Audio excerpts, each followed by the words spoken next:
usuários representativos do público-alvo. Cada participante tenta realizar tarefas típicas, enquanto o pesquisador observa, questiona, ouve e anota. Então, né, o principal objetivo do teste é avaliar o processo da perspectiva do usuário final, né, que é a tal da empatia que a gente tanto fala, né, de se colocar e tentar entender como é que é o comportamento dele.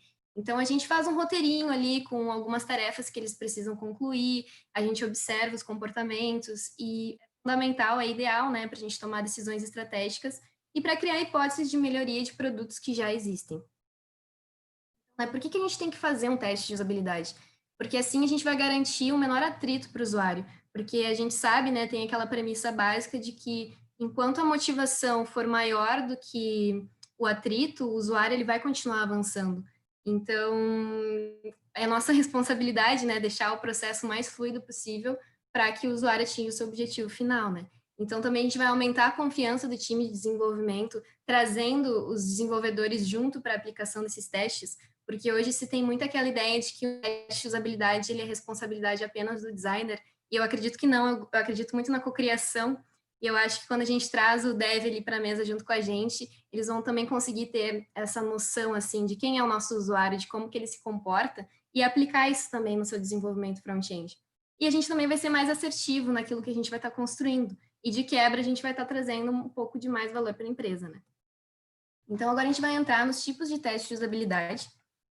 Hoje em dia, a gente tem os testes moderados, que é quando tem uma pessoa ali, que pode ser o designer, o pesquisador, que vai estar moderando, né, esse teste com o roteiro, que vai fazer o guia ali para o usuário concluir as suas tarefas. Então, esses testes moderados, eles são mais utilizados para tu entender o porquê das coisas, do que as coisas acontecem. E eles têm um olhar um pouco mais qualitativo sobre, né, a tua experimentação, né, bem de laboratório. E os testes não moderados é quando a gente não tem a presença do pesquisador ou do designer ali moderando, né, esse teste. E hoje em dia, né, agora com a pandemia, isso cresceu muito o uso de ferramentas online que fazem essas tarefas automáticas, assim, para a gente. Inclusive, elas podem ser gravadas, né, e a gente encoraja até o usuário a pensar em voz alta enquanto ele está executando essas tarefas online, porque como a gente não vai estar ali presente, né, então, para nós é muito importante a gente tentar entender o penso, né, do usuário, tipo, por que ele fez tal ação, né? Então, é bom porque daí a gente tem um poder mais quantitativo, né, porque daí a gente pode aplicar em massa, assim, com mais usuários, né, com um custo muito menor, né, do que ter que locar um lugar, um espaço para tu aplicar um teste físico. E a gente descobre mais o que as coisas acontecem, né, as quantidades com padrões de comportamento. Então, agora a gente vai entrar nas ferramentas online. Eu não sei se eu estou falando muito rápido, se vocês tiverem alguma dúvida, eu também não sei onde é que eu vejo os comentários de vocês aqui, mas Ele vamos vai lá. dar um pop-upzinho, então fica tranquila, a gente Então, vai ver. então tá bem. Ah, tá Então, dizendo que tá excelente, ó. Tranquilo. que bom. Então, vamos lá para os testes. As ferramentas online, então. O Usability Hub, ele é uma ferramenta muito legal, ele tem um plano free que tu pode experimentar, e ele possui vários tipos de testes ali, ó, como, por exemplo, o teste de 5 segundos, né, onde tu coloca um print da tua interface por 5 segundos e o usuário ele tem que depois responder o que ele lembra, né, tipo, viu em 5 segundos e agora ele tem que dizer o que ele lembra. Isso ajuda muito, né, na hora que a gente decida fazer uma mudança no design ou até mesmo na arquitetura de informação ali da estrutura da página, né? Tem questionários também, navegação de testes, é uma ferramenta bem legal, e no Usability Hub tu também consegue recrutar os usuários da plataforma. Então, por exemplo, tu vai colocar ali dados demográficos, mora na cidade tal, de 18 a 25 anos, e daí ele vai puxar na plataforma dele os usuários parecidos para testarem a tua interface. Então, vale a pena conferir, assim, e dar uma testada. O Maze é um concorrente direto da Usability Hub, tá? E ele também, eu achei bem interessante, porque ele contém duas plataformas, assim, daí no plano pago, né? Tipo, no plano free tu tem poucas funcionalidades, mas no plano pago, daí, ele tem a parte, uma plataforma de discovery, né? Para tu aplicar card sortings, fazer todo o processo, e uma outra plataforma de UX Reports, que fica muito mais fácil, né, de tu mostrar para o time os teus ganhos e todo o processo de UX para o time. Então, é uma coisa a se avaliar aí com o teu gestor da tua empresa, se vale a pena ou não investir no mês, né? Mas ele também tem a parte free, que conta também com gravação de testes, coisa bem rápida assim, e remota. O QuantUX é uma plataforma um pouco mais simples, mas ele também tem alguns recursos legais, tá? Como o mapeamento de cliques e mouse, rastreamento de jornada, gravação de sessões. Então, tu sobe ali teus JPEGs e para tu configurar ali as tarefas para o usuário e tudo mais. Então, tu consegue também metrificar as taxas de sucesso do tempo, né? Elas são extraídas automaticamente. E também dá para tu animar e colocar umas animações. É bem interessante dar uma testada assim, e é totalmente free e é open source.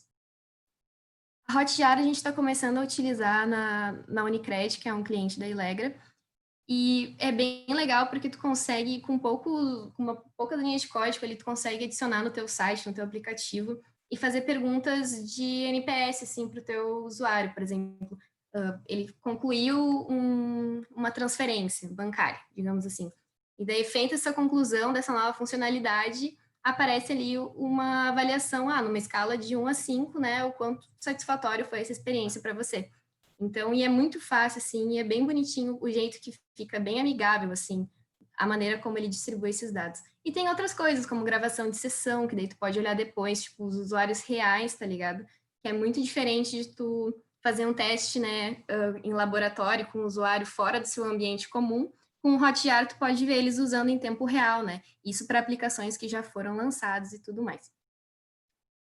E o Google Analytics, né, que é uma ferramenta que todo mundo aqui conhece e que também, em parceria, assim, se tu usar ele junto com o Hotjar, tu vai ter bastante conteúdo, assim, bastante dado para tu analisar, assim, da tua audiência, né, para entender os comportamentos, em pontos específicos da jornada, tipo, o que eles fazem depois de entrar em algum módulo do sistema, enfim.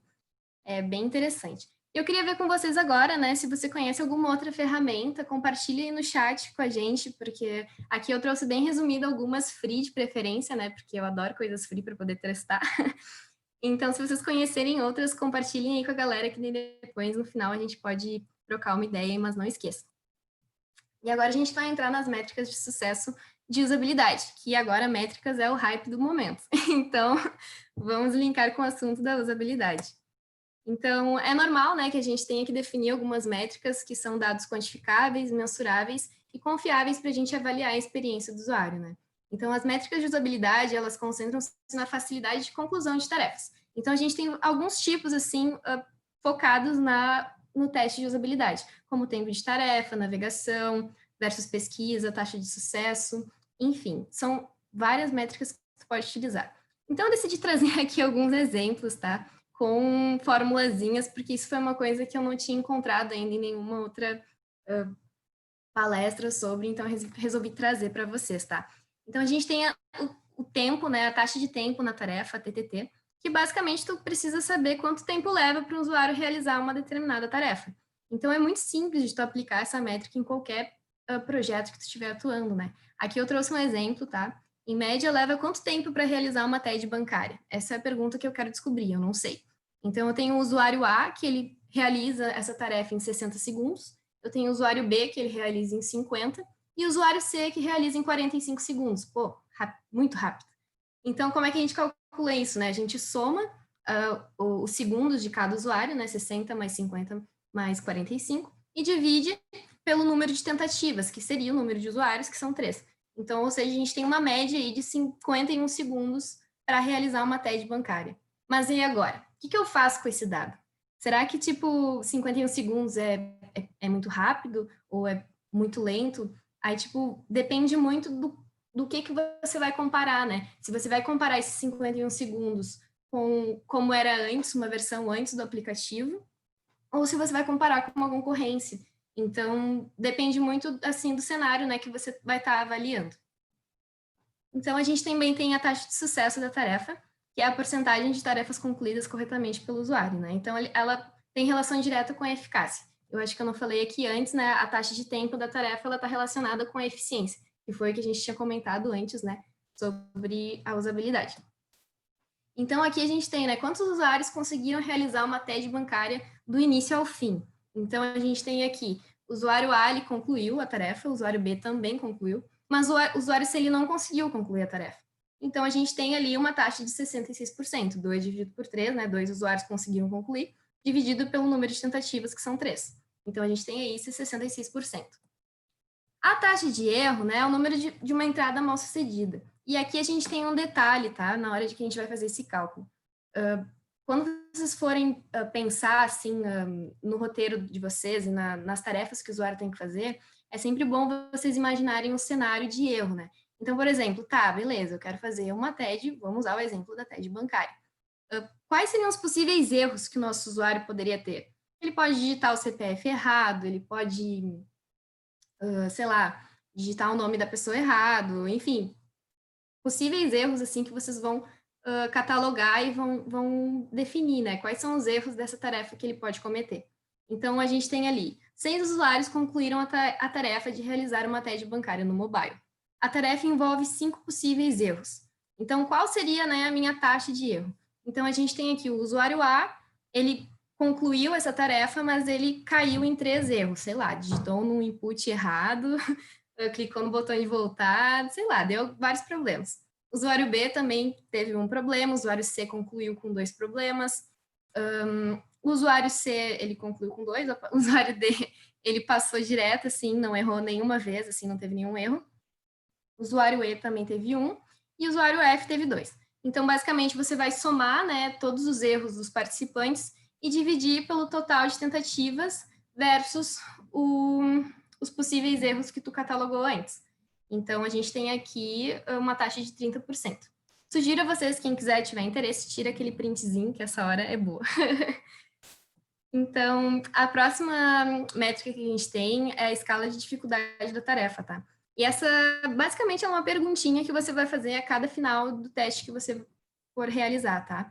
Então, você tem ali, como foi realizar essa tarefa? Você tem uma escala, né, de muito fácil a muito difícil. E aqui é importante vocês prestarem atenção, assim, qual vai ser a estratégia que vocês vão abordar. Porque se vocês têm uma escala com um número par, você força o usuário a sair do meio termo, né? Que numa escala ímpar, você tem ali o 4 no centro, que é, tô em cima do muro. Então, com uma escala par, você meio que força ele a sair dessa neutralidade. E é também interessante a gente sempre colocar, né, as coisas negativas, abre aspas, sempre na esquerda, porque como a gente lê da esquerda para a direita, o usuário ele tem a tendência sempre a clicar na esquerda. Então, se tu colocar muito fácil na esquerda, tipo, vai ser muito, né, a tendência é que ele sempre marque na esquerda. Então, colocando muito difícil na esquerda ali como a primeira opção, tu já meio que dribla essa tendência, né, de cliques. E por último, a escala de usabilidade do sistema, que se chama SUS, que ela é usada, né, para tu ter uma noção da tua usabilidade em geral, tá? Então, ele coleta informações subjetivas que o NPS ele não consegue fornecer. Então, a gente tem ali umas perguntas de 10 perguntinhas ali, onde tu concorda totalmente, tu discorda totalmente. E são perguntas muito genéricas, assim, que dá para ver, eu acho que eu gostaria de usar esse produto frequentemente. Eu imagino que a maioria das pessoas aprenderiam muito rápido esse produto, como usar, né? Eu me senti confiante usando esse produto. Acho que o produto foi muito fácil de usar. Encontrei coisas desnecessárias e complexas. Então, vocês veem que as perguntas elas não são muito direcionadas, né? E daí, eu coloquei as cores aqui, que foi só... tentei sintetizar, porque no Excel fica bem mais fácil de visualizar e calcular essas perguntas, tá? Para tu conseguir criar uma métrica com uma porcentagem, né? Então, aqui eu meio que fiz uma formulazinha, tá? Tu tem o resultado da pergunta A, aí tu faz -1, daí tu tem o resultado da pergunta B, -5. Então, só tirem um print e joguem no Excel que fica bem mais fácil. E por último, a gente tem um bônus, né? Que como que tá, beleza. Então, nós, como designers, agora a gente vai começar a metrificar as nossas decisões, a nossa experiência. E como é que a gente vai apresentar para o time, né? O time não precisa saber de todos os resultados dos nossos testes, das nossas métricas. Então, para isso que serve a SUM, que é a métrica de usabilidade única, que nada mais é que é a média de todas as coisas que você fez antes relacionada com a eficiência, a eficácia e a satisfação do usuário. Então, a gente faz uma média ali entre a taxa de tempo, a taxa de sucesso, a taxa de erro e a taxa de satisfação, que é essa perguntinha aqui do como foi realizar essa tarefa, o quão satisfeito você achou essa nova funcionalidade. Então, você pode colocar 3 perguntas aqui, uma pergunta, fica bem livre, assim, e vai muito também da tua estratégia. Então, basicamente, seria isso, assim, com relação a métricas.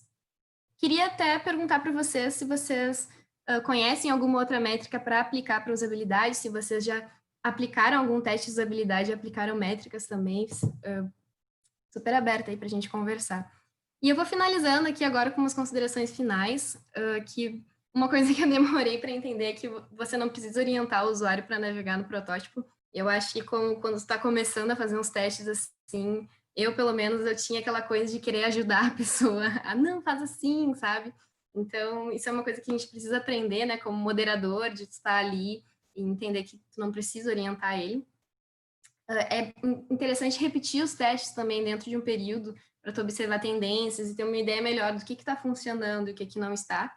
E, óbvio, compartilhar o resultado com o time, né? Porque assim a gente vai estar criando essa experiência, essa cultura de testes, né, que tanto se fala, e vamos estar integrando e levando cada vez mais para cima, né, a experiência do usuário. Até porque os testes de usabilidade, ele não é algo negociável no jogo da aquisição e da retenção, né, de clientes. Então, é uma coisa que a experiência do usuário ela está diretamente ligada à usabilidade quando você fala, né, de produtos digitais. Então, as pessoas passaram a ter grandes expectativas em relação aos produtos digitais, então, usabilidade nunca foi tão importante, apesar de não ser tão hype no momento. E, em suma, né, você deve testar ferramentas e métricas diferentes e descobrir o que tem mais vantagem para o teu cenário, né, atual. E com o poder dos dados, você pode fornecer uma excelente prova baseada nas suas decisões de design e defender as necessidades do usuário de maneira eficaz. E era isso, minha gente. Obrigada. Rolaram alguns comentários ali no chat, Ada, se tu quiser dar uma olhada. Deixa eu ver aqui. Ferramentas também, a Viviane usa o Luck Orange.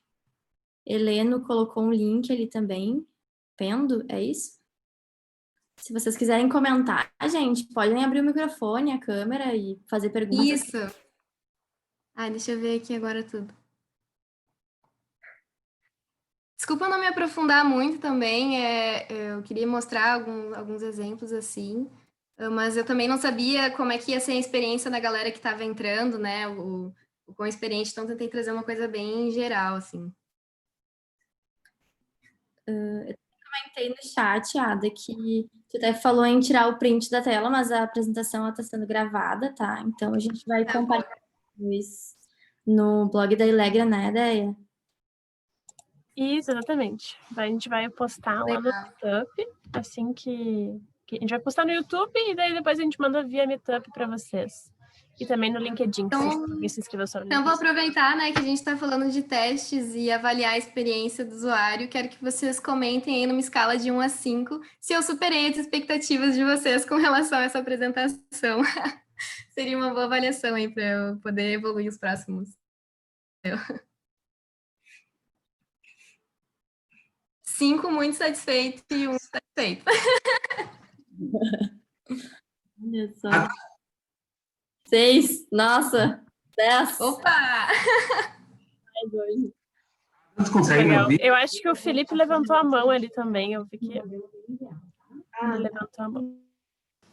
Oi, boa noite. Eu posso fazer uma pergunta para a Amanda? Claro, claro.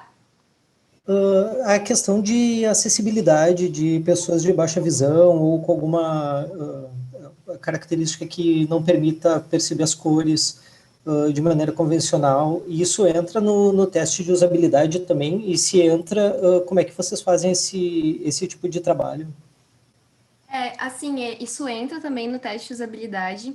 E, inclusive, ali na Unicred, a gente tem uma pessoa que ela foi contratada, ele tem, se eu não me engano, é 100% da visão que ele possui, assim, então ele entrou justamente para fazer essa auditoria, assim, do sistema, porque realmente eu ainda não tinha essa pegada, né, de fazer e priorizar a acessibilidade, né. Então, agora nos protótipos, quando a gente vai fazer uma coisa para lançar, a gente já tem meio que, conforme o que a gente foi avaliando com ele na escala de cores, a gente já meio que segue um padrão, né, que foi definido. Mas eu acho muito difícil quando tu não tem alguém junto contigo ali que faça parte desse grupo, sabe, para atuar junto contigo e buscar a melhor solução. Bacana. Eu estou trabalhando como QA há pouco tempo, na verdade eu estou no mercado há pouco tempo, e eu tenho visto pouco material a respeito disso, né? Eu acho legal ter alguém falando como é que a empresa está trabalhando com isso, né? Eu sei que tem alguns sites que fazem o teste automatizado que conseguem verificar, por exemplo, se tem tags para o aplicativo fazer a leitura automática, né? O celular, o navegador faz a leitura, então tem tags que auxiliam com isso, né? Mas bacana saber que tem essa preocupação também no mercado.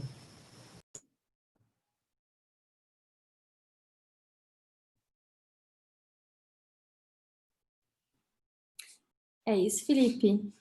Mais alguém tem alguma pergunta? Quer fazer algum comentário sobre a apresentação? Quer falar sobre alguma ferramenta? Eu vi que o Helena levantou a mão também.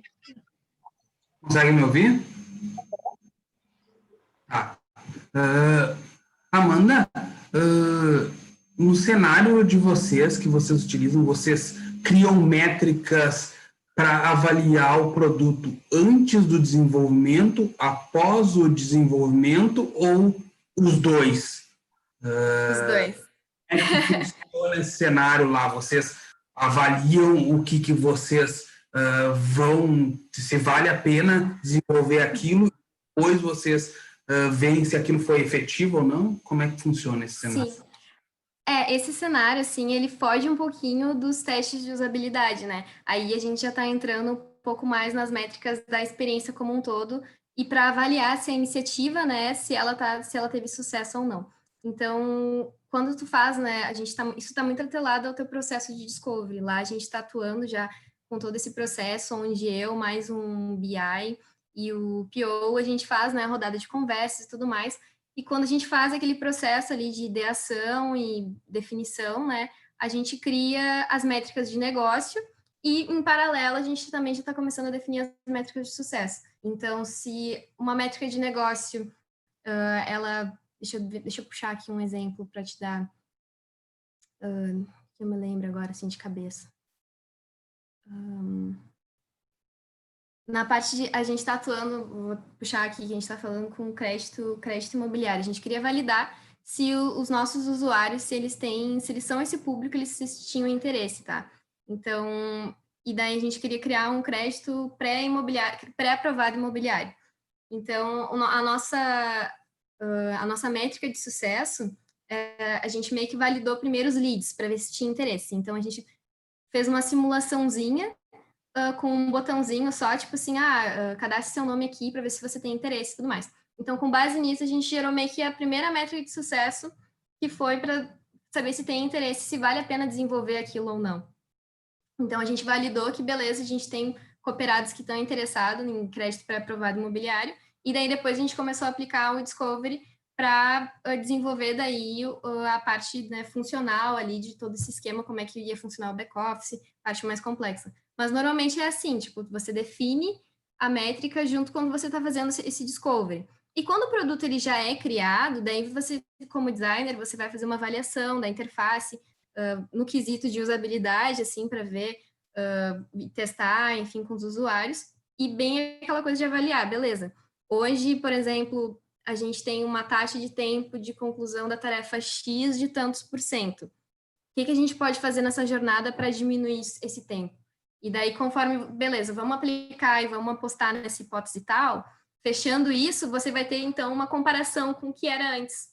Então, você vai criar a sua nova métrica de sucesso. Não sei se eu consegui te responder bem a pergunta. Acho que foi bem legal a tua resposta, teve todos os pontos. Muito obrigado. Tá, de nada.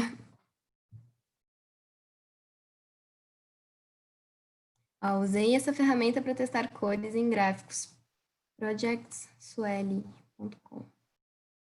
Essa eu não conheço. Deixa eu copiar.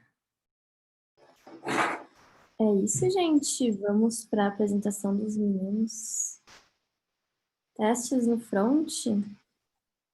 Então tá, galera. Muito obrigada aí pelo convite da Elegra, né? Tamo junto aí nas próximas que precisarem. E qualquer dúvida que vocês tiverem também, entre em contato comigo no LinkedIn ali, tá? Minhas informações. Vamos trocando essa ideia. Valeu. É muito bom, Ada. Valeu, Ada. Arrasou. Valeu. Então tá, acho que é a nossa vez agora, então. Sim. Tá, deixa eu compartilhar a tela aqui, então. Já dá para compartilhar já? Claro. Beleza. Beleza. Cadê?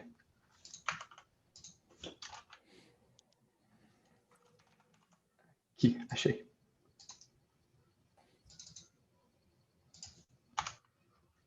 Tá, vocês estão vendo a tela aí? O logo do Tech Talks? Sim. Tá, beleza. Bom, então vamos dar início então, né?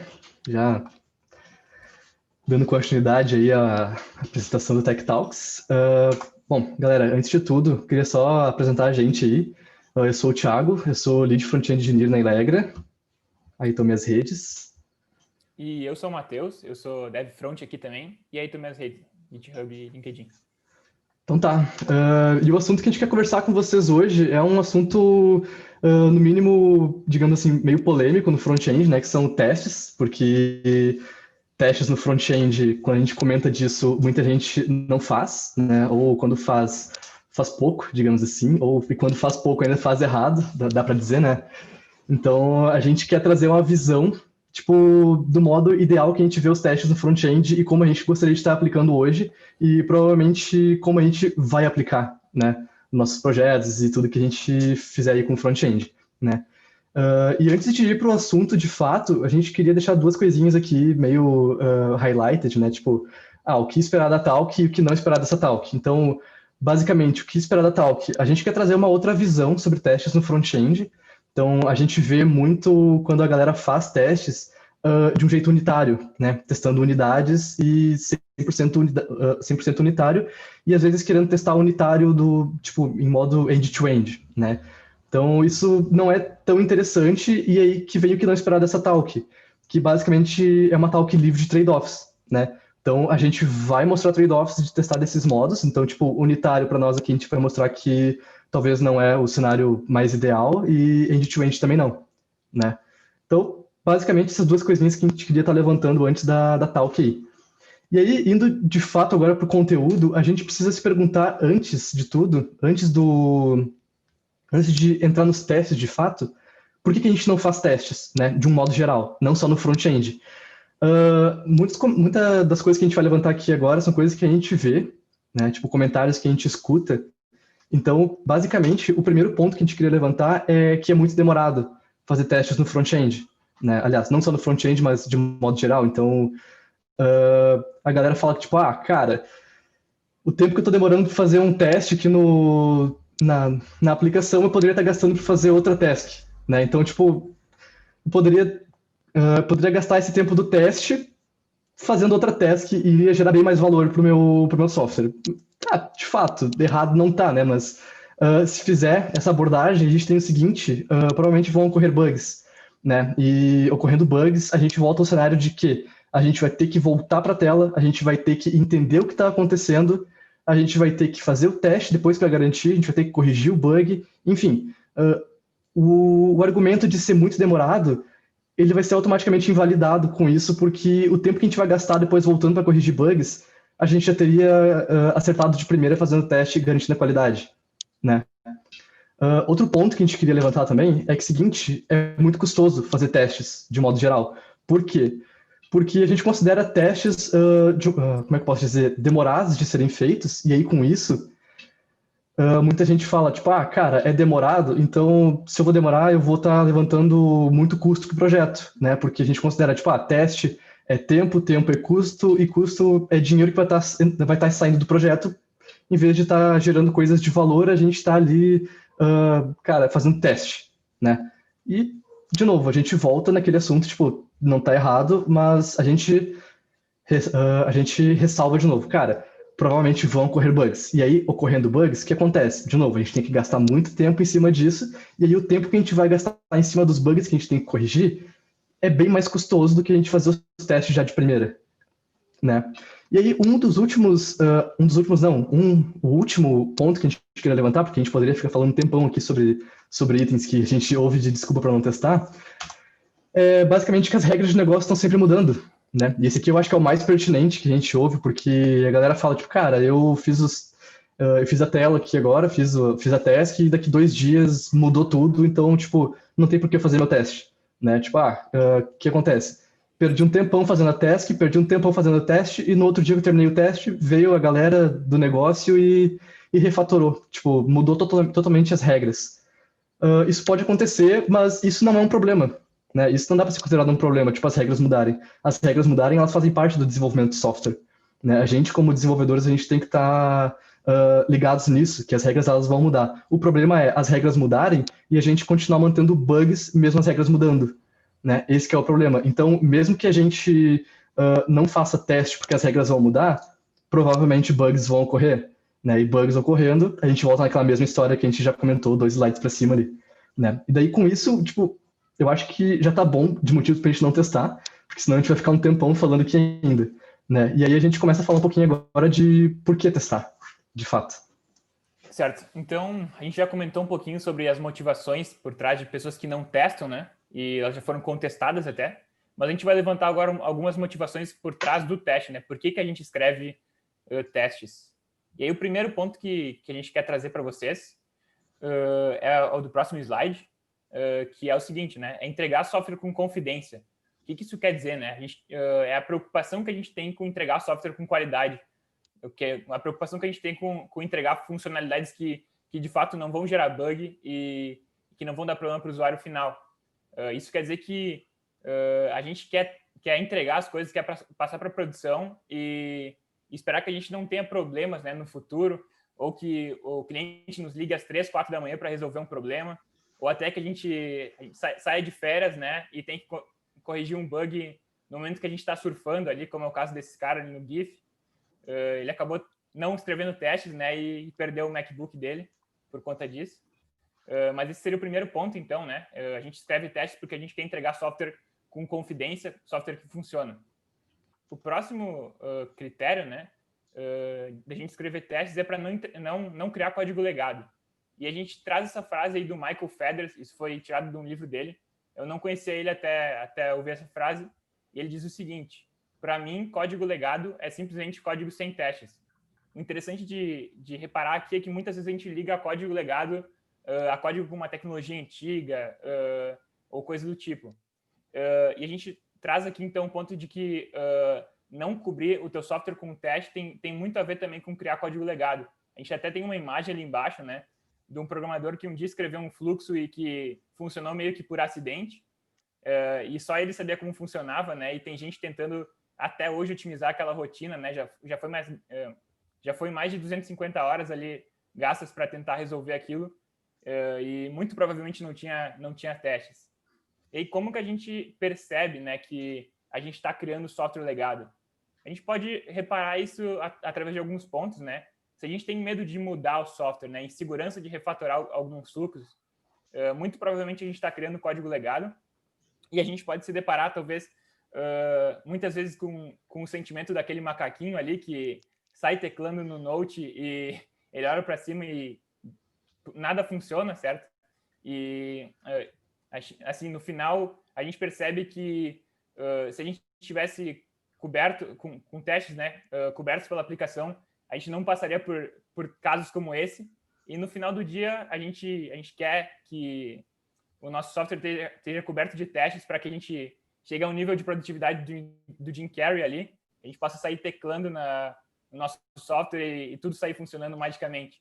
E outro ponto da gente reparar aqui, né, no contexto geral, é de que a gente escreve testes muito mais pela gente do que por qualquer outra pessoa. A gente escreve testes porque a gente não quer se incomodar com bug no futuro, e a gente não quer se incomodar também com software que a gente não entende e que a gente gasta dias muitas vezes para manter e para dar suporte. Tá, beleza. E daí a gente falou de um panorama mais geral, e falando de front-end, que de fato é o tópico central da talk, por que a gente não testa no front-end? Né? Basicamente os motivos são porque é muito demorado, porque é custoso, as regras de negócio estão sempre mudando. Né? As desculpas, elas vão além da plataforma. Tipo, a gente está desenvolvendo para front-end, cara, as desculpas são as mesmas. A gente está desenvolvendo para back-end, dá para dizer que são as mesmas também. Mobile, desktop, enfim, a gente geralmente ouve bastante essas desculpas, né? E a gente tem sempre que ter em mente que a gente não está livre de bugs, né? Tipo, bugs, eles vão acontecer.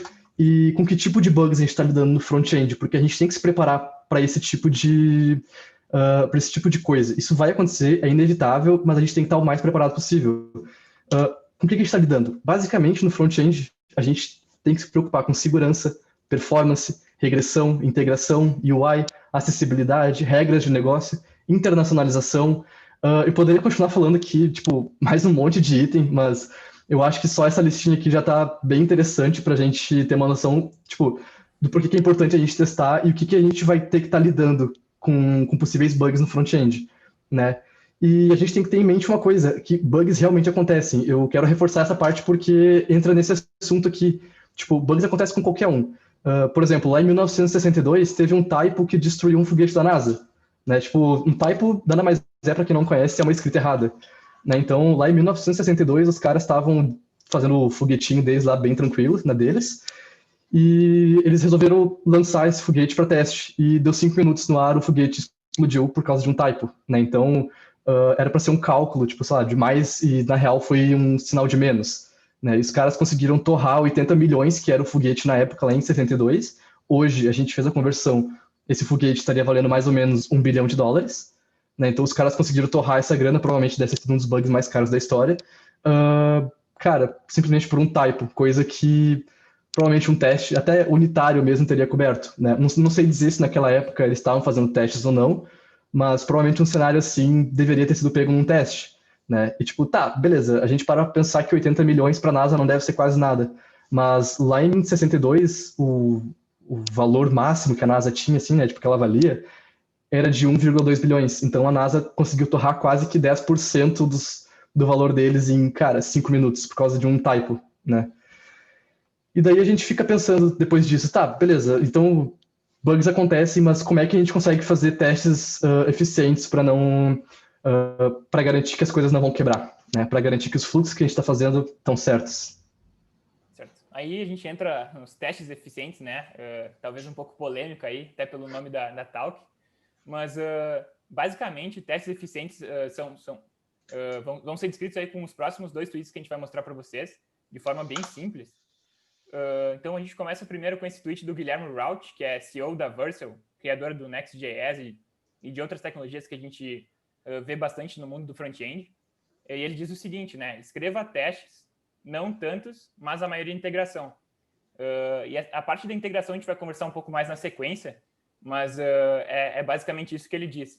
E a gente também tem um tweet abaixo ali que é do Kent Dodds, é um cara bastante influente na comunidade React, na parte de testes também. E ele fala o seguinte, quanto mais teus testes se parecerem com a forma como o software é utilizado, mais confiança ou mais confidência eles podem te dar. Então, ele nos diz que quanto mais a nossa aplicação, né, os testes da nossa aplicação se parecerem com a forma como o usuário final vai usar, vai consumir aquela aplicação, mais confiança eles vão nos dar de que as coisas de fato vão funcionar. E a gente entra daí naquela pergunta, né? Por que principalmente integração, né? O Guilherme falou ali de escrever principalmente integração. E a resposta talvez seja meio simples, né? Porque testes de integração provêm um melhor balanço entre velocidade, custo e confidência. E para a gente entender isso, a gente pode comparar com os 3 tipos de testes que a gente mais vê aí, que é unitário, própria integração e end-to-end, né? Talvez começando pelo unitário, de fato, a gente consegue desenvolver de forma rápida, né? A gente tem um baixo custo para desenvolver eles, mas será que eles nos dão a confiança, né? A confidência de que tudo vai funcionar? Será que é suficiente os testes unitários na nossa aplicação? A gente também pode comparar, então, com end-to-end, que, de fato, se a gente vai colocar na balança os 3 tipos de teste, né? É o que nos dá mais confiança, né? De que as coisas vão funcionar, porque, de fato, a gente testa na visão do usuário final, e a gente testa de ponta a ponta a aplicação, então os nossos serviços vão estar sendo testados em conjunto ali, mas aí tem a questão de velocidade e custo, né? São os testes mais lentos de se desenvolver e os mais custosos. E a gente chega, então, no nosso ideal, né? Nosso teste ideal, que é a integração, que fica entre os testes unitários e os end-to-end, e eles provêm esse melhor balanço entre velocidade, custo e confidência.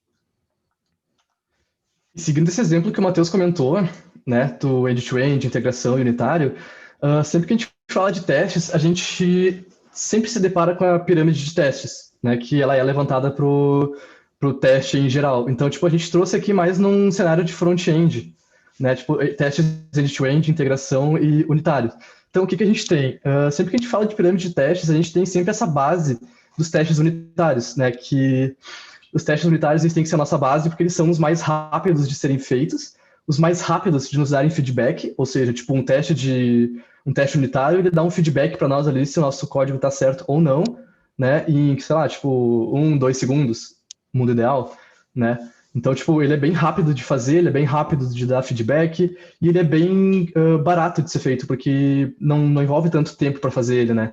E lá no topo a gente tem os end-to-ends, que aí, tipo, eles já são mais caros. Por quê? Porque a gente precisa ter alguns requisitos para fazer testes end-to-end, né? A gente precisa ter o nosso sistema, aliás, não um sistema completo, mas pelo menos a funcionalidade que a gente quer testar, né? O fluxo já tem que estar funcionando na aplicação para que a gente possa rodar ali a ferramenta de automação e, de fato, ela testar o browser para ti.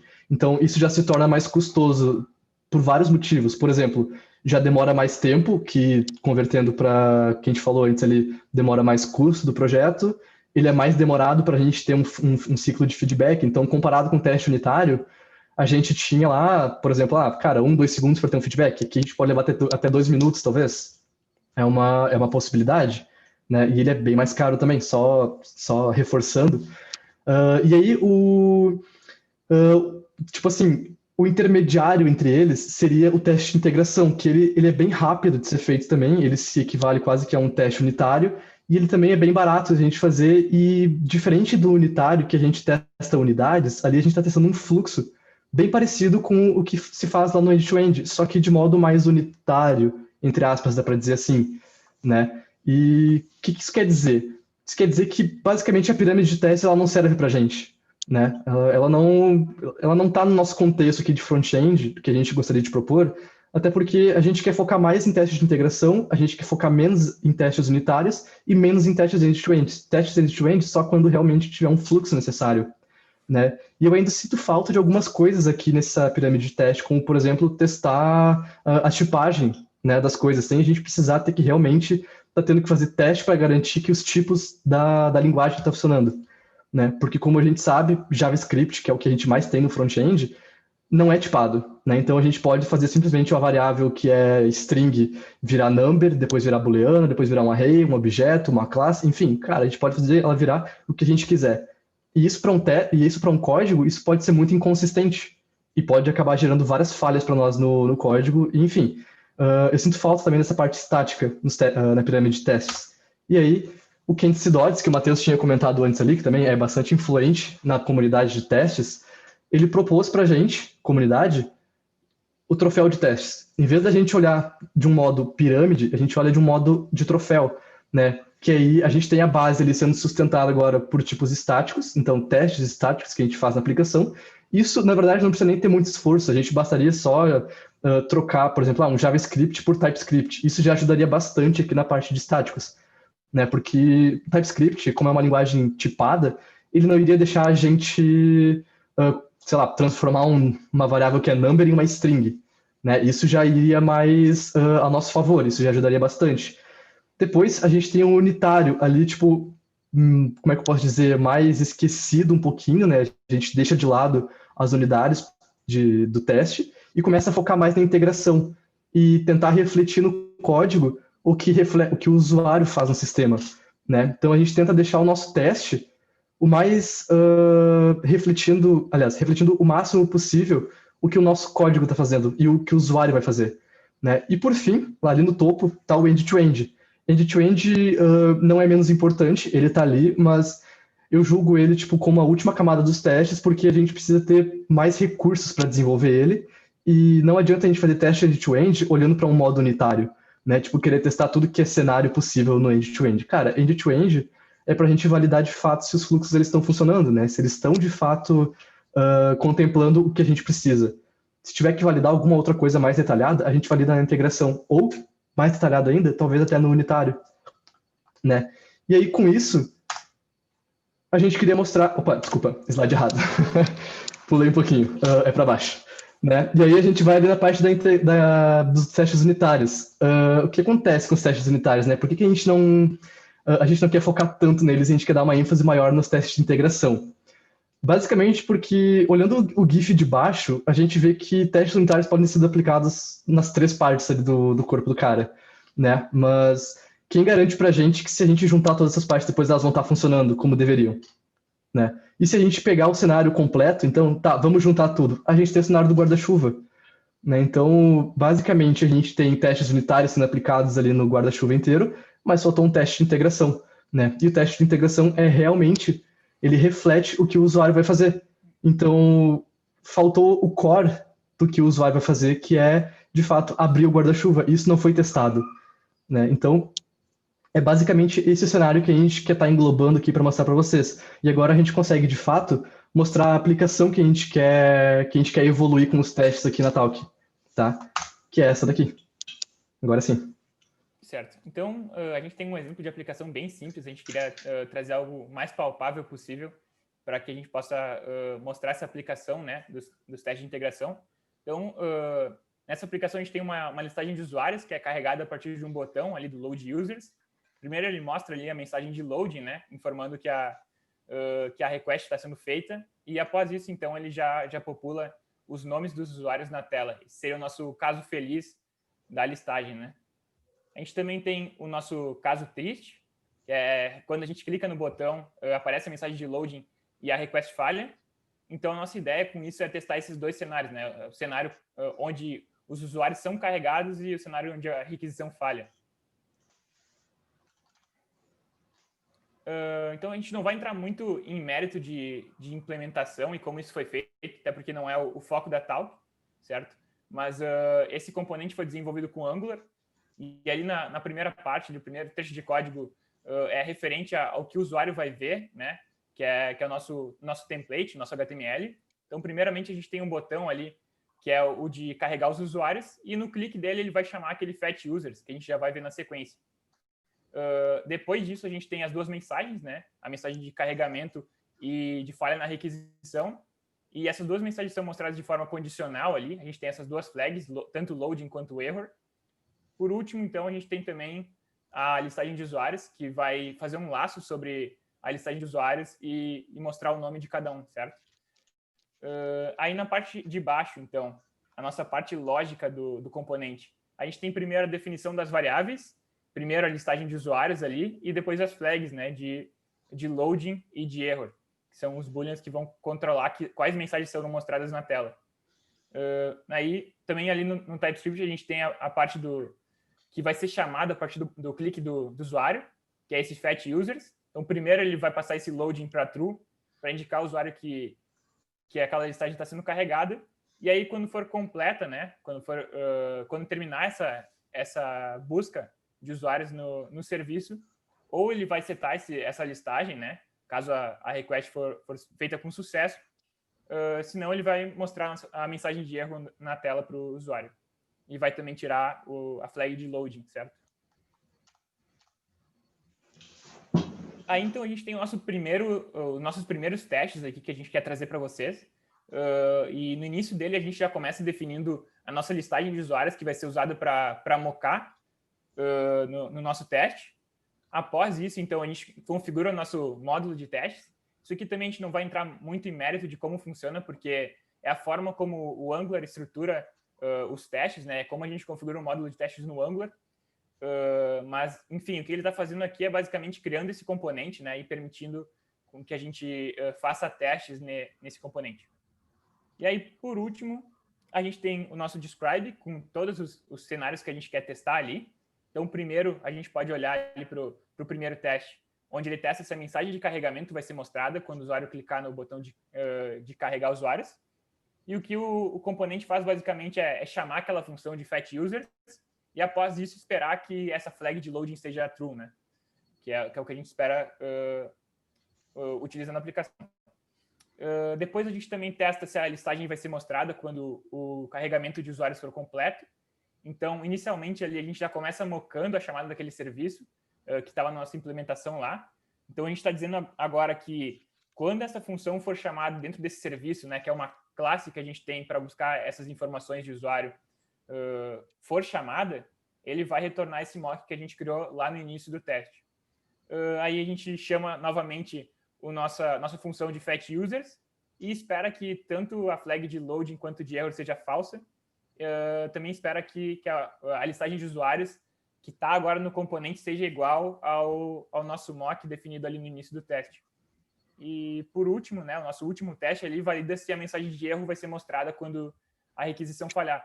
Então, da mesma forma, a gente vai mocar o nosso serviço de usuários, mas dessa vez, em vez de retornar o nosso mock, criado lá no início, a gente vai retornar um erro. A gente chama, então, a nossa função de buscar os usuários e espera que a flag de error seja true e também que a flag de loading seja falsa.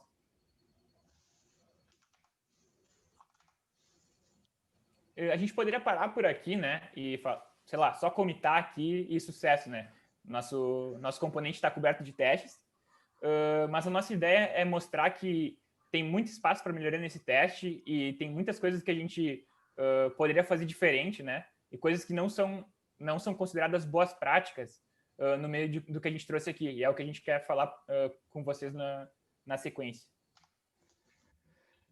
E uma das principais coisas que a gente vê como ponto de melhoria ali naqueles testes é o seguinte: eles estão muito voltados para detalhes de implementação, né? Tipo, o nosso código, ele está totalmente observando o estado do componente, ele está olhando para métodos internos, métodos de ciclo de vida, ou seja, tudo que o usuário não vê, né? Então, o que acontece? A gente, em vez de estar olhando para a regra em si e simulando o clique do usuário na tela para ver se realmente as coisas elas estão realmente funcionando como elas deveriam, os usuários deveriam estar aparecendo na tela como a gente mocou ali nos testes, a gente está simplesmente vendo se só o componente, né? Então, ali a gente está muito atrelado aos detalhes da implementação e isso pode ser perigoso. Por quê? Simplesmente pelo fato de testes podem quebrar se o código for refatorado e os testes eles podem passar se a aplicação quebrar. Como assim?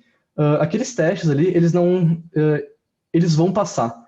Eles vão passar, beleza, eles vão passar. Mas qual que é o problema deles? Eles não estão refletindo de fato o que acontece. Porque se eu ir lá no componente e apagar a tela inteira, eu apaguei a tela, deixei só a lógica. Os testes ainda vão passar porque a gente não está olhando para a tela. A gente está olhando só para a lógica. E isso a gente vê muito hoje em dia. A gente vê tipo muito pouco da galera de fato se preocupando com a tela e de fato ela estando sendo refletida ali nos testes. E tipo a galera não faz isso. A galera se preocupa mais em garantir a lógica, né? E um outro problema que pode acontecer com aquele cenário é que se a gente mudar o nome de uma variável, vai quebrar o teste, né? E isso não deveria ser uma coisa que deveria estar impactando o teste, mudar o nome de variável. A gente tá, sei lá, tipo, eu e o Matheus ali, a gente viu que aquela variável loading, ela não faz mais sentido, agora tem que ser isLoading. A gente vai refatorar para isLoading, todos os testes vão quebrar, né? Mas a pergunta que fica é, os testes, eles deveriam quebrar se a gente mudar o nome de variável? A minha resposta, a minha opinião, é que não. Tipo, a gente não deveria, tipo, deixar os testes quebrarem só porque a gente mudou o nome de uma variável. A gente deveria deixar o teste quebrar se o comportamento de fato da tela mudar, né? Se o comportamento mudar, aí sim, aí o teste tem que falhar. Não se a gente tirar o HTML da tela, ele continuar passando. Não se a gente mudar o nome de uma variável, a gente tem que ir lá no teste e refatorar tudo, né? Para continuar passando. Ele tem que continuar passando se a gente refatorar tudo e continuar funcionando sem a gente mexer nos testes. E isso é tirar esse atrelamento que ele tem aos detalhes de implementação, né? Porque aquele modo unitário que a gente mostrou ali, ele está 100% atrelado a detalhes de implementação, né? E aí, com essa ideia de tirar esses detalhes de implementação do desenvolvimento dos testes, surgiu a Testing Library, que é a biblioteca que a gente vai falar agora. Certo. Então, a Testing Library é uma biblioteca JavaScript, primeiramente. É uma lib que encoraja boas práticas em testes. Ela é 100% baseada em interações e saídas na DOM. Isso quer dizer que todos os testes são baseados, de fato, na interação e o que vai ser esperado pelo próprio usuário final. Ela é totalmente livre de detalhes de implementação. Isso quer dizer que a gente não vai ver testes com a Testing Library testando estado do componente, método de ciclo de vida, métodos internos. Ela vai estar 100% focada, né, nas interações do usuário e no que ele vai ver, porque, afinal de contas, não faz diferença alguma para o usuário a forma como a gente implementou isso. O que a gente quer, de fato, validar é que o que o usuário vai ver em si, né, como ele vai interagir com o componente que a gente desenvolveu e quais vão ser os resultados das interações dele. E aí também uma curiosidade legal é que suporta todos os frameworks da atualidade, então React, Vue, Angular, Svelte, bom, suporta de tudo. E a gente pode utilizar a Testing Library também sem estar utilizando nenhum framework. Então, a gente pode testar com JavaScript puro, que é bem interessante. Um ponto legal também é que ela estabelece um protocolo padrão, né? Que, como a gente testa a partir da DOM, a gente não vai ter formas de testar diferente entre os frameworks. Então, isso é bem interessante, porque uma vez que a gente aprende a testar com Testing Library, a gente pode aplicar esse conhecimento em qualquer ambiente que a gente estiver utilizando no front-end, seja desenvolvendo com React, com Vue, com Angular, ou qualquer outro framework. E aí, a gente entra aqui nos pilares, né, que compõem a existência e as motivações pela library existir. O primeiro deles é escrever testes manuteníveis. Isso quer dizer que teus testes vão ser muito, muito mais resilientes às mudanças e que teus testes vão quebrar realmente quando eles forem para quebrar, quando a regra de negócio não tiver ok, ou quando a funcionalidade tiver com algum problema. Não quando a gente, sei lá, alterar o nome de uma variável, como o Thiaguinho trouxe antes, e quando a gente refatorar o componente. O segundo ponto, né, é desenvolver com confidência, porque a proposta é justamente aproximar mais a forma como a gente testa da forma como o usuário vai consumir a aplicação, da forma como ele vai utilizar, que é interessante. E acessível por padrão, porque ele tem seletores por default, onde tu vai poder buscar por placeholder, por label, ou por outros seletores também, para aproximar. O usuário busca aquelas informações em tela, interage com elas. A gente também vai falar aqui do Mock Service Worker, né?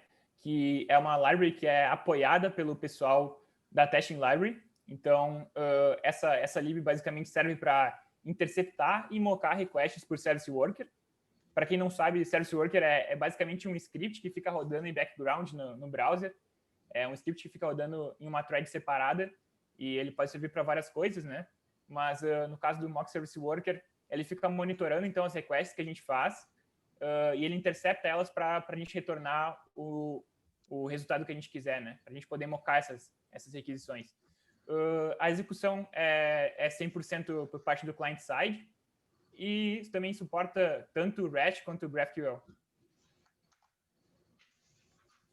Então, depois de explicar e dar um contexto sobre tanto a Testing Library quanto o Mock Service Worker, agora a gente vai ver os exemplos de testes utilizando, né, essas bibliotecas.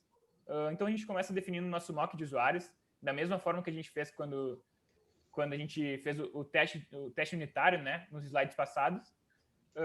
E aí a gente já tem os nossos testes, certo? O primeiro teste, então, valida se a listagem vai ser mostrada quando o carregamento de usuários for concluído. E aí, no início, a gente já tem uma coisa bem diferente, né? Antes, a gente mocava a chamada do serviço, né? De usuários. E agora não importa mais para a gente o serviço que está chamando aquele endpoint ou o nome do método do serviço, enfim. Importa que de fato, essa requisição vai ser feita e que o nosso resultado vai ser esse mock de usuários que a gente criou previamente. Então, isso é bem interessante porque a gente não tem mais dependência nenhuma sobre a forma como o componente vai funcionar para buscar esses usuários. A gente só se importa com e aí, abaixo disso, a gente tem a renderização do componente.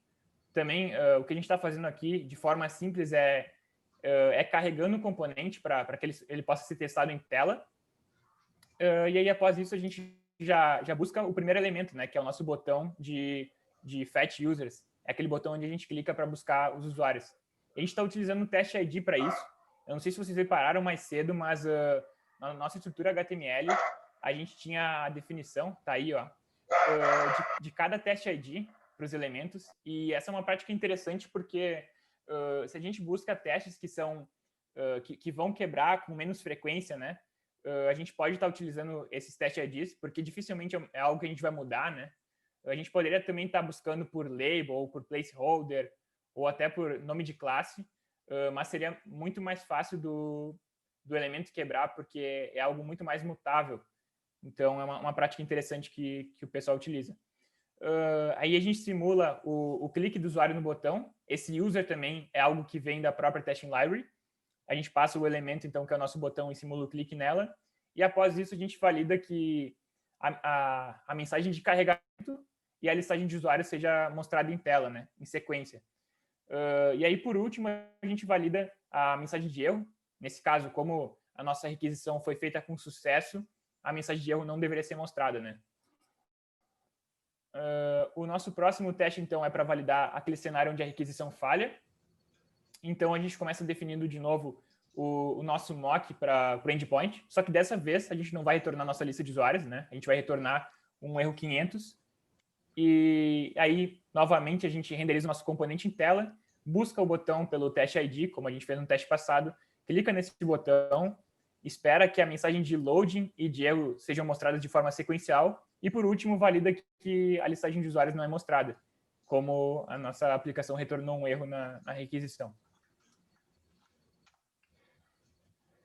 Bom, e aí depois de fazer essa refatoração ali no código, a gente consegue, tipo, pegar algumas coisas, né? Tipo, por exemplo, cara, antes lá com o test bed do Angular, a gente tinha o seguinte, a gente tinha esse código unitário, assim, que trazia pra gente, tipo, pouca confiança no que a gente estava fazendo. Ele não refletia o uso real, né, do sistema, ou do usuário, e ele estava muito atrelado aos detalhes do código.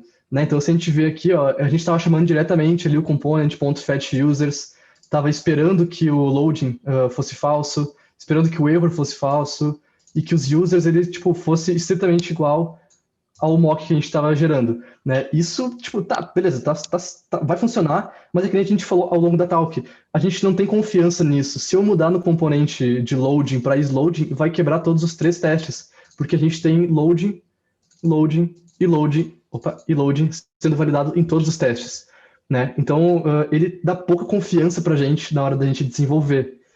E aí, tipo, se a gente olhar como é que ficou depois, a gente consegue ver que a gente tem mais assertividade no que a gente está fazendo, né? Então, agora o teste, com a Testing Library, ela reflete melhor a forma como o software ele é utilizado. Então, em vez da gente chamar o método para fazer as coisas, a gente faz exatamente igual o usuário está fazendo, né? A gente pega o botão e faz um clique nele. E aí sim as coisas elas vão acontecer, né? As coisas vão acontecer tipo do mesmo modo que o usuário espera que aconteçam, só que rodando no teste, né? E diferente lá do teste unitário, que lá a gente conseguiria simular vários cenários, tipo, é bem mais fácil de conseguir um coverage da vida, né? Que é a cobertura do teu código. Aqui a gente consegue de um jeito mais fácil ainda, porque a gente consegue simular o comportamento do usuário para que ele rode os testes em cenários que a gente queira que aconteça. Né? A gente pode colocar o mock da requisição vindo de tal jeito, e aí é só a gente clicar no botão específico ou fazer alguma coisa na tela, que a gente também vai estar conseguindo pegar essas métricas de coverage, né? Porque, querendo ou não, quem está rodando por baixo é o Jest, e o Jest dá várias features para a gente, tipo, muito boas, como coverage, por exemplo. Né? Então, continuando, tipo, a gente também está livre de detalhes de implementação depois dessa refatoração. Então, como eu comentei, a gente não está mais olhando para métodos internos do componente ou variáveis, a gente está olhando para, de fato, comportamento. Então, agora, se a gente mudar totalmente o HTML que a gente tinha na tela, provavelmente agora o teste vai falhar, né? E é o que deveria acontecer. Então, se a gente tirar todo aquele HTML e colocar uma spam Hello World, cara, todos os testes vão falhar agora, né? Do mesmo modo que se eu mudar o nome de uma variável interna do componente, o teste não vai falhar. Então, a gente conseguiu se livrar dos detalhes de implementação. E por último, mas não menos importante e mais cabuloso, a gente tem uma redução de specs. Né? A gente tem uma redução aí da quantidade de testes que a gente está executando. Por exemplo, aqui a gente tem 2. Antes, se a gente olhar, a gente tinha 3. Né? E isso é uma coisa boa? Dá para dizer que sim. Por quê? Porque quando a gente está fazendo testes, o nosso componente ele tem um tempo de bootstrap para ele subir. Né? Então, até a gente ter o componente renderizado, o Angular, por exemplo, vai ter que, cara, tipo, até o Jest, no caso, né, junto com o Angular ali, ele vai ter que conseguir pegar todas as dependências que o componente tem para conseguir renderizar ele. E isso pode ser muito pesado, dependendo da quantidade de dependências que um componente tem. Né? Então, o que a gente faz? A gente consegue tirar essas specs e deixar o fluxo exatamente como a gente precisa para conseguir ter essa redução também. E com isso, a gente vai conseguir estar diminuindo o tempo de, sei lá, tempo de execução dos testes pelo simples fato de a gente conseguir tirar dependências do Bootstrap, né? Então, o que acontece? Cara, a gente tem lá 1000 testes para rodar. E os nossos testes, aliás, para montar o componente demora 1 segundo. Então, o tempo de execução ele vai ser equivalente à quantidade de testes que a gente tem, obviamente, só que a gente pode considerar 1 segundo a mais para todos eles. Tipo, então é 1000 segundos a mais porque a gente vai ter que montar o componente, né? Então, a gente tem esse tempo de bootstrap que é muito importante, que a gente consiga manter ele baixo. E conforme a gente vai reduzindo as specs e mantendo elas juntas por responsabilidade e por fluxos ali também, no modo de integração, a gente consegue ter essa diminuição e logo a gente consegue melhorar aí o tempo de execução dos testes. E por último, aí, a última frase que a gente queria deixar, né, para Talk, é que testes eles não são para fazer volume, eles são para agregar valor, né? Então, sinceramente, os nossos testes eles não tem que estar tipo fazendo volume ali. Eu não preciso ter 1000 testes na minha aplicação se a minha aplicação não precisa de 1000 testes, né? Eu posso estar com 5 testes que vão cobrir os meus cenários e garantir que minha aplicação está com a qualidade bem testada e está garantido que não vai ter bug, do que ter 1000 testes ali rodando, tipo, demorando pra caramba para rodar o pipeline, por exemplo, e não agregar valor nenhum porque, tipo, tá olhando só para detalhe de implementação e se qualquer coisa mudar, já era, mudou, sabe? Quebrou o teste, né? Então, fica só essa última reflexão também aí, tipo, testes não são para fazer volume, eles são para agregar valor. Essa é uma frase, tipo, bem, como é que eu posso dizer, pesada, que a gente queria deixar aí para encerrar a talk, né? E com isso, a gente encerra a nossa talk. Não sei, Matheus, tu quer complementar alguma coisa também aí? Ou é isso? Cara, é isso aí, eu acho. Só agradecer pela oportunidade. E... Não, bom, agora a gente tá aberto aí a perguntas, a feedbacks. É isso aí. Tiveram alguns comentários ali no chat. Teve, acho que a última foi uma pergunta, né? O Márcio e Eduardo, vocês conseguem ver? Thiago e Matheus. Vocês conseguem Claro. ver qual estratégia? Que agora tá todo mundo escrevendo, eu me perdi. Testes confiáveis em uma relação de custo-benefício viável em cenários que são feitos até 90 deploys por dia. Exemplo, empresas que lidam com meios de pagamento.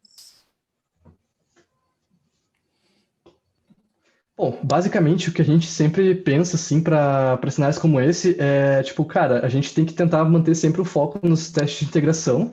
Eu acho que para o front-end é ele que vai garantir maior confiabilidade ali para o nosso código sendo deployado, né? E uma coisa muito importante que tipo a gente tem que ter em mente principalmente para esse cenário que tu colocou, é justamente isso que eu comentei por último. A gente não pode ter um tempo de execução dos testes muito alto. Né? Então, tipo, a gente já colocando testes de integração, a gente já consegue ter uma confiabilidade maior no nosso código e a gente pensando também no tempo de execução do código, dos testes, na verdade, a gente sabe que os deploys não vão demorar tanto. Né? Então, por exemplo, se eu tiver, sei lá, 1000 testes que demoram 10 minutos para rodar, cara, não tem condições de fazer 90 deploys por dia. Né? Mas se eu tiver todos os meus testes, tipo, meus 1000 testes, todos eles sendo rodados em até no máximo, sei lá, 1 minuto, aí é muito tranquilo de dar escalabilidade para isso, né? Por exemplo, o projeto que eu trabalho hoje, a gente está com média de mais ou menos uns 1.400 testes já na nossa aplicação. A gente está com ele rodando faz uns 3 meses, mais ou menos, e a gente tem mais ou menos uns 1.400 testes. O nosso pipeline dos testes, ele demora para rodar em cerca de 1 minuto, né? Então, o tempo que a gente tem dos testes rodando é 1 minuto. Então, isso aumenta mais a nossa escalabilidade e garante que a gente consiga fazer vários deploys por dia. Né? Por exemplo, tem tu deu o exemplo ali de uma empresa que lida com meio de pagamento. Essa empresa, provavelmente, ela vai ter muito cuidado com o teste, porque o pagamento está mexendo com o dinheiro das pessoas, né? Então, com certeza, os testes que eles vão estar fazendo são mais confiáveis, provavelmente já devem ser de integração ou até algum outro teste que deve ser aplicado aí, tipo, num back-end, por exemplo. E eles já devem cuidar mais da performance para esses testes, que nem a gente comentou, deixar o tempo de execução dela mais leve, do pipeline mais leve, né, para a gente conseguir dar suporte a esses 90 deploys por dia. Acho que era isso, Márcio? Ou tem alguma outra dúvida? Perfeito, obrigado. Eu acho, mais complementando rapidamente, acho que é interessante a gente entender bem o core do negócio, né? E entender o que não pode falhar de jeito nenhum. para que a gente possa centrar os nossos esforços em testar o que mais faz sentido para a nossa aplicação. Então, nesse caso, com certeza, aí teria muito teste envolvendo todo tipo de pagamento na aplicação, mas acho que a gente tem que entender bem o que a gente está construindo para que a gente possa centralizar e criar estratégias, né, para testar o que faz mais sentido para o nosso contexto. Show. Eu vi que o Valente fez mais uma pergunta ali também, MM. Tipo, como decidir o que testar e o que não testar? Essa é uma boa pergunta, Valente. Tipo, cara, no front-end a gente tem muito cenário, tipo, que a gente fica confuso do que testar e o que não testar, né? Por exemplo, como a gente lida muito com bibliotecas aqui, e até o cliente que a gente trabalha hoje, ele disponibiliza ali um design system para a gente trabalhar com vários componentes no código, a gente fica muito na dúvida, às vezes, se a gente testa ou não a implementação desses outros componentes que o cliente libera para a gente também, né? Claro, não só o componente, o que o cliente libera, mas coisas de outras bibliotecas, né? Tipo, tô com uma biblioteca aqui que faz um alerta na minha tela quando eu clico no botão. Eu preciso testar o que essa biblioteca faz para mim? Eu diria que não, né? Porque a gente vem do princípio que se tu tá usando o código de um terceiro, essa pessoa, ou melhor, essa empresa, a comunidade que desenvolveu essa biblioteca, ela vai estar levando em consideração os testes também, né? Então, provavelmente já tiveram outros cenários que eles pensaram e eles testaram, e talvez isso não seja necessário que a gente teste, né? Porque senão a gente vai estar testando coisas já redundantes, que já foram testadas, e aí outras pessoas que depois vão usar o nosso componente, eles vão querer estar testando coisas que o nosso componente faz, sendo que provavelmente já foi testado dentro do nosso componente, sabe? Então, isso é uma boa pergunta, tipo, cara, o que testar? Então, coisas de bibliotecas que disponibilizam pra gente, a não ser que sejam coisas muito sensíveis, eu não testaria. Mas agora, coisas que a gente está desenvolvendo e que pode impactar em alguma coisa, em algum problema, algum bug no nosso fluxo ali de desenvolvimento do componente, eu aplicaria testes neles com certeza. Mas eu acho que também entra um pouco com o que eu comentei na pergunta anterior. Acho que a gente tem que entender qual o núcleo do negócio, assim, qual é o core da aplicação, para que, primeiramente, a gente possa centralizar os nossos esforços em cobrir essa parte com testes, né? E aí a gente tem que avaliar também os recursos que a gente tem, o tempo que a gente tem para testar, para poder partir para outras áreas também na aplicação e cobrir da melhor forma possível. A gente tem uma outra pergunta ali, que seria tipo tá cortando o nome, da Márcia. Hoje em dia, como está testar cross-browsers, né? Quais navegadores e versões o pessoal está focando para testes, ferramentas que são utilizadas? Então, ferramentas que a gente utiliza para isso, na verdade, a gente usa muito Jest mesmo, que por baixo dos panos a gente vai estar gerando ali HTML, CSS e JavaScript, então a gente já usa o Jest para testar esses caras. Aí, se a gente quiser tipo, testar realmente as coisas acontecendo no browser, em vários browsers diferentes, a gente pode usar o Cypress, né, que é uma ferramenta de testes automatizados end-to-end, mas daí já foge um pouquinho do teste de integração que a gente estaria propondo. Mas, com certeza, esses testes eles são muito válidos porque a gente tem vários browsers hoje em dia, né? Tipo, a gente tem ali Mozilla, a gente tem o Firefox, a gente tem Brave, a gente tem Chrome, a gente tem Edge, a gente tem muito browser que muita gente usa. Então, o IE, eu nem vou comentar porque IE já foi extinguido, né? Então, graças a Deus. Mas IE era um inferno de testar, por exemplo, porque muita coisa, tipo, os estilos ali, CSS, muitos métodos de JavaScript não dava suporte também. Então, a gente sempre tinha que ter esse cuidado na hora de testar, ou colocar vários polyfills no nosso código para a gente conseguir manter o suporte entre as coisas que a gente está desenvolvendo com browsers mais antigos. Mas com o Firefox da vida, por exemplo, basicamente a gente abrir ali, ver se tem alguma coisa quebrando também, rodar, sei lá, um Cypress, talvez, ele vai conseguir ajudar nesse sentido, porque se der alguma coisa errada, ele vai tirar uma snapshot para a gente e vai mandar um print pra gente ali com o que tá acontecendo, né? Mas, da minha visão, eu acho que é mais ou menos isso. É isso aí. O Felipe Conde deixou uma pergunta ali, não sei se tem mais alguma coisa acima, vamos ver. Tem o Inocente perguntando ali qual a diferença entre teste de integração e de ponta a ponta com mocks, além do tempo de execução. Cara, eu diria que principalmente o custo, que tem para ser desenvolvidos, porque teste de ponta a ponta, eu entendo que a gente vai estar testando uma feature tipo meio que um end-to-end, sabe? Então, além do tempo de execução, a gente tem o tempo de feedback, caso ele falhe, a gente tem que estar tipo, sempre se preocupando com ter o feedback o mais rápido possível, e com certeza acho que o custo, né? Porque ele vai demorar mais tanto para fazer quanto para executar, o que vai acabar elevando o custo do projeto. Aliás, o custo das horas que, né, de certo modo, vai impactar no projeto ali. Eu acho Pode crer, interessante valeu. também. Acho que alguém ia falar alguma coisa? O Inocente? O Inocente ia falar. Mas pode falar aí, Matheus. Depois eu... Eu só ia... Bom, quer comentar e depois eu complemento? Não, eu ia comentar só que depois que fizeram o teste library ali, a estrutura do código ali, a sintaxe do código que é adicionada, ela é bem parecida com o Cypress, por exemplo. Né? Uhum. Então, em termos de custo para executar, eu vejo que eles são parecidos, mas a questão do feedback, realmente, né, a questão do feedback de execução, ele é bem mais demorado. Né? Tipo, cara, se pegar, por exemplo, um teste unitário ou de integração, que é o que a gente falou, tu vai ter o feedback em alguns segundos, né? Talvez se tu fizer com um end-to-end ali, ou um ponta a ponta, tu tenha o feedback em minutos, né?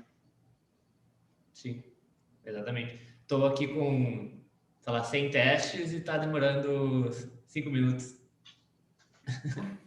Exato. Tipo, pra gente ter uma noção, a nossa suite de testes que a gente tem ali de end-to-end no projeto, a gente tá com mais ou menos, assim, ó, cara, end-to-end, a gente tem 10 cenários sendo testados, né? E a gente demora mais ou menos no pipeline ali uns 10 minutos para rodar todos eles, né? Isso são 10 testes. Conforme for aumentando, vai aumentar o tempo também. Então, tipo, a gente já deixa essa parte num pipeline separado para que não influencie na outra parte do pipeline, sabe? Então, a comparação, tipo, cara, 10 testes end-to-end demoram 10 minutos para rodar e 1.400 testes unitários de integração demoram 1 minuto. Tá uma métrica, tipo, bem interessante, eu acho. Um ponto que eu queria comentar também é que, por mais que sejam parecidas as formas como a gente vai desenvolver o end-to-end com Cypress ou o nosso teste de integração com a Testing Library, tem uma diferença, né, que, por exemplo, a gente vai testar, né, pegar algum caso, sei lá, a gente vai testar um dashboard, vai testar, por exemplo, os widgets de um dashboard, né?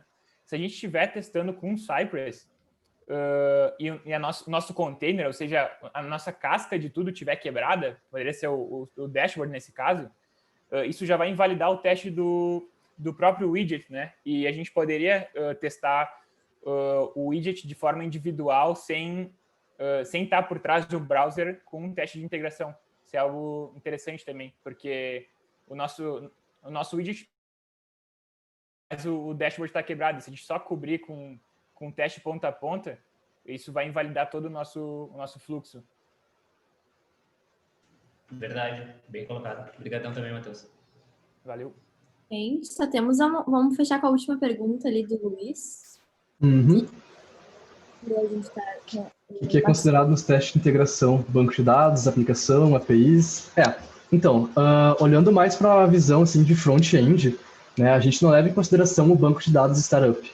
Né, a gente usa ali o mock service request, que nem a gente mostrou, e a gente moca o resultado das requisições. Né? Então, por exemplo, ao invés de a gente estar acessando o banco de dados de fato, o que pode ser bem perigoso para um teste de integração que a gente não vai estar num ambiente real, é que os dados eles podem mudar e podem acabar impactando o teste. Isso é muito volátil, né? É bem dinâmico. Então, a gente leva em consideração focar essas requisições para que a gente possa ter mais segurança na hora de testar. Né? A gente sabe qual que é a resposta que vai ter no endpoint, então a gente já coloca a gente já coloca essa resposta ali como no mock service request, e aí a gente já vai ter essa ideia, tipo, cara, ó, aqui desse endpoint vem tal resposta, então a gente pode trabalhar com ele nesse modo, sabe? E isso é bem interessante, tipo, e daí a aplicação, eu não entendi muito bem o que seria a aplicação, mas eu vou levar em consideração que seria, tipo, a aplicação do front-end em si, né, tipo, ali rodando. Não necessariamente ela precisa estar rodando que nem um Cypress ou um Selenium da vida, que ela precisa acessar a aplicação para rodar. Ela é rodada em tempo de execução, então, né, enquanto tu vai fazendo teu build ali, por exemplo. E aí a gente não considera que a aplicação esteja rodando por um teste de integração, né? E as APIs também não seriam necessariamente tipo, obrigatórias elas estarem em pé, porque, de novo, a gente vai estar mocando os endpoints, né? Eu não sei, Matheus, se tu quer complementar com alguma coisa?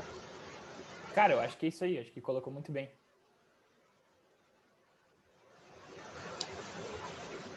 É isso, então, gente. Respondida a pergunta.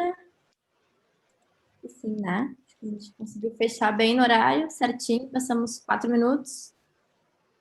A gente tem mais uma perguntinha só que, se vocês puderem marcar ali como vocês...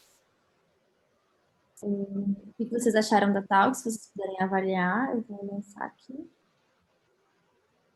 Tá todo mundo conseguindo enxergar? Uhum. Então, pessoal.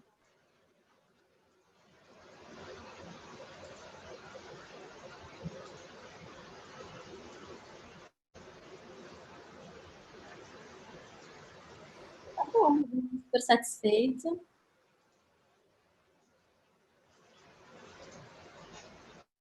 Não sei te responder, Felipe. As perguntas não aparecem para quem acessou pelo browser. Pois é, talvez não, Felipe.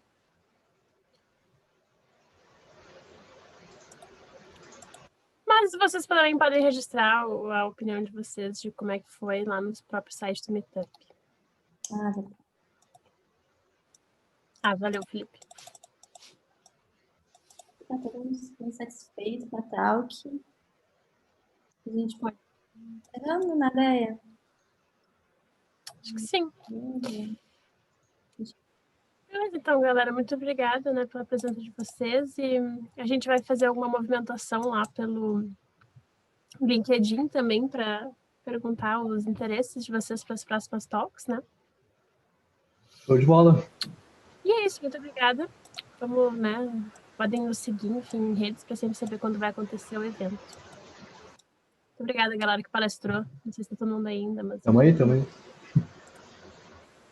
Acho que a Ada já teve que sair, mas... Obrigada. Boa noite, Tá, pessoal. valeu, Até mais. galera. Obrigadão pela presença de todo mundo aí. Tchau, tchau. Tchau, tchau. Valeu, gente.